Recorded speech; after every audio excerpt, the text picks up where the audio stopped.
The Sikh religion because it caught my attention from the very first moment that we started learning about it. The word Sikh means to be a seeker, learner, or disciple.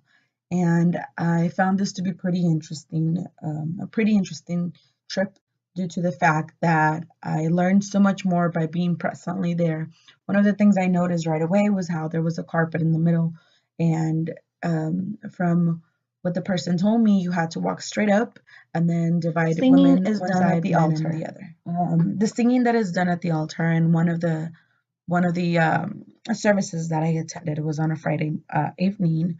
The follow it went as follows. So you walk down the middle, then you pray, you bow your head to the floor, and then you go to each side. There's singing, there's playing of instruments. They take the holy book out of the altar, and then they take it upstairs, because it's usually for service. You only sing and praise. The following picture that we see here is one of the parts that I was able to take a picture of. They were very strict about what pictures could be taken and of what items. In this picture, you can see many different items that to their beliefs and their religions are very important. As I was talking to one of the disciples, as he called himself, he told me that each item represented something and was very significant. As I mentioned before, they have the holy book under that piece of cloth. If you see right in the middle, you see the altar, and then you see the piece of red cloth under it. I was told that the holy book is there. The holy book is used on regular days when there needs to be praying or when someone wants to read it.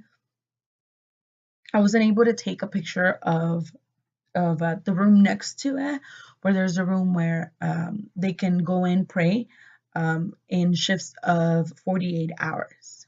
As I was being guided through the whole temple, I was taken to the far left corner of it, and since I wasn't able to really take a very close up picture, was restricted once again what pictures I could take and whatnot.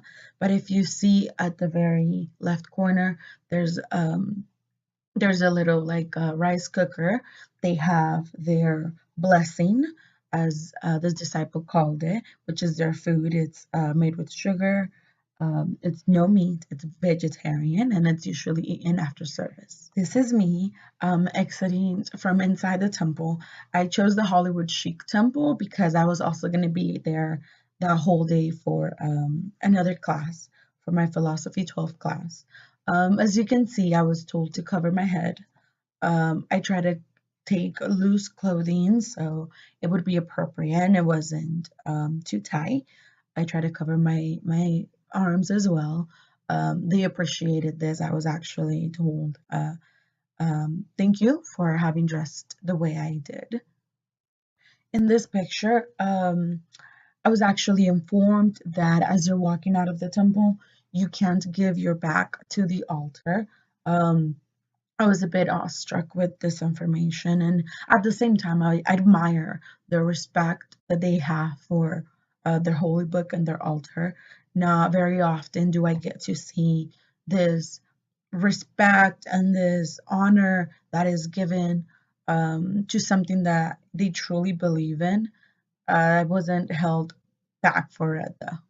As we were coming to an end of our interview with the disciple, we came across this picture right here, this table where they had the names of those who had given donations for this is yet another picture of those that donated start the temple when the temple. I thought it was amazing how rebuilt. It's they all seem to be very successful in people. They had their professions under. Most of them once again I was to be doctors. I was amazed. I thought that was incredible. It feels it's like incredibly to see all this amazing, hey, just do your best, regardless of anything.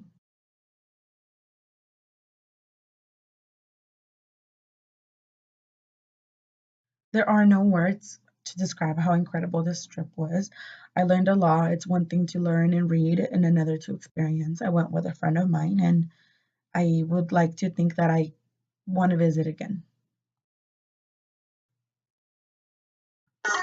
सब सिखन को